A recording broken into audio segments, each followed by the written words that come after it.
آپ کو علم ہے کہ ہمارے خان پہ جو بیت رہی ہے ان کی شریک حیات جس کے بارے میں خان نے انکشاف کیا کہ ان کو زہر دیا گیا ہے اور بعد میں الیکٹرانک میڈیا پہ یہ کہا گیا کہ یہ زہر کا واویلا جھوٹا ہے. کل ہی خان سے ملاقات ہوئی اور خان نے کہا کہ جو ان کی بیوی کی حالت ہے وہ بتا رہے تھے کہ 100% ان کو زہر دیا گیا ہے. تو لہذا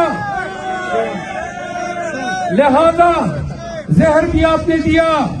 خان کو, ان کی بیوی کو, ان کے رشتہ داروں کو ناجائز پابند سلاسل رکھا ہوا ہے. آپ سن لیں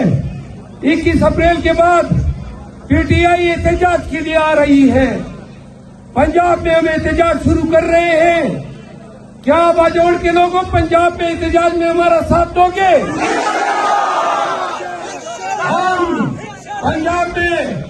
احتجاج کے لیے قریب جانے والے ہیں اور اگر انہوں نے ہمارے ساتھ ظلم و جبر کیا تو میں پی ٹی آئی کی طرف سے واشگاف الفاظ میں اعلان کرتا ہوں کہ ہم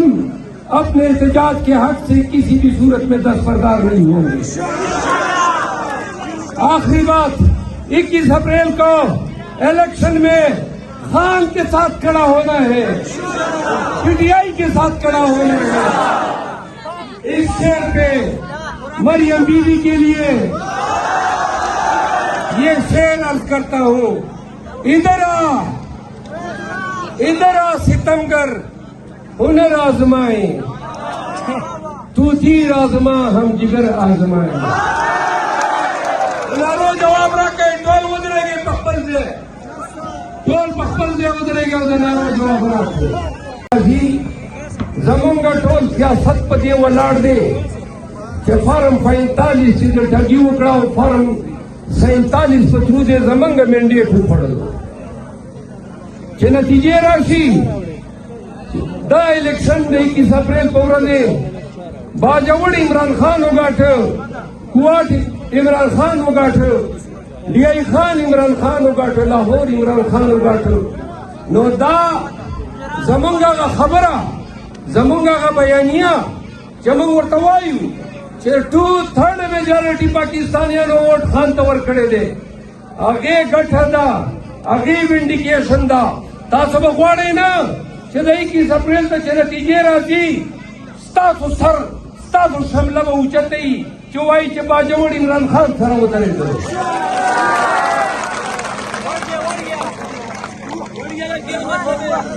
او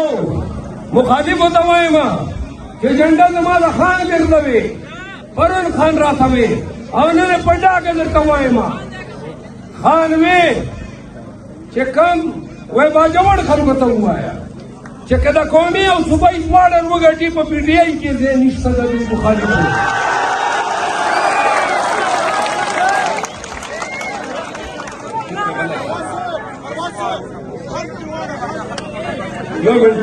اوس واورئ تاسو ماته دا ووایئ باجوړ خلکو تاسو خان سره ولاړئ که نه؟ تاسو ووټ د ځان دی دا زموږ راسره کوئ دا ملاتړ به کوئ 21 اپریل ته به چې ګرځئ دا خلکو ته به ښیو دا ادارو ته به ښیو دا ملیت ته به ښیو. نو راځئ چې 21 اپریل ته داسې پرتناک شکست ورکړو دا څنګه ورکړو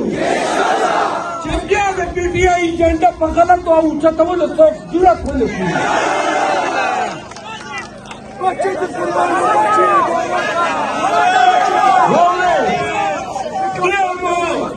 مینتونه درته وکړل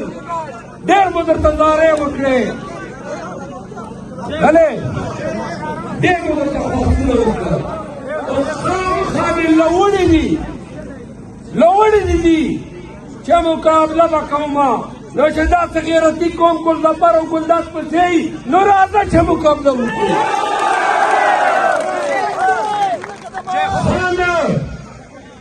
اته میاشتې کېږي چې د ګناه بندي ده او خان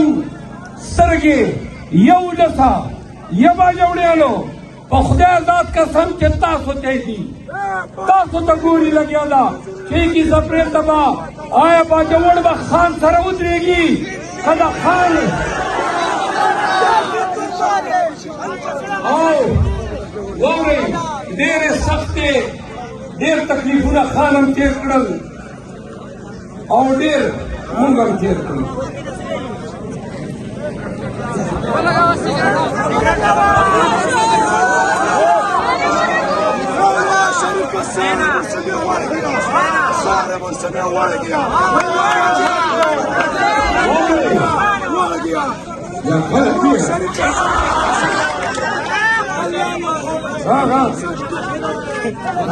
یو منټ اوس غلی شه دا خوله دې دومره خلاف کړې ده مچ به درګډ شي دا چې کومې سختې تکلیفونه مو تېر کړل واورئ په ګډه مو تېر دي هر څه یې راسره وکړل ډېر راوغورځېدل دا ریاست د ادارې دا حکومت ډېر سپک سپک حرکتونه یې وکړل خو د شاعر په ژبه یوه خبره ورته کومه چې د ظلمونو ستمونو دا ادوار دې یاد ساته د ظلمونو ستمونو دا ادوار دې یاد ساته چې په ما دې کوم تېر کړو دا ناثار دې یاد ساته متل د پښتنو دی د نر هر څه په بدل وي متل د پښتنو دی د نر هر څه په بدل وي که وار مې چېرته راغی نو دا ګزار دې یاد ساته او خان ته ویې وه زه چې کله ورشمه نو خان هم د غوسې تیز دی او مونږ هم چې کوم دی په پزې مچ نه پرېږدو نو چې ورشمه نو خان سره زه خبرې کوو په یو شعر ورته ډالۍ کومه چې ما ستا په امامت کې نیت تړلې ما ستا په امامت کې نیت تړلې در پسې یم ما تا ته در بخلې ما تا ته در بخلې د رهبر د زندگی او خبره ده ما تا ته در بخلې ما تا ته در بخلې د رهبر د زندگی او خبره ده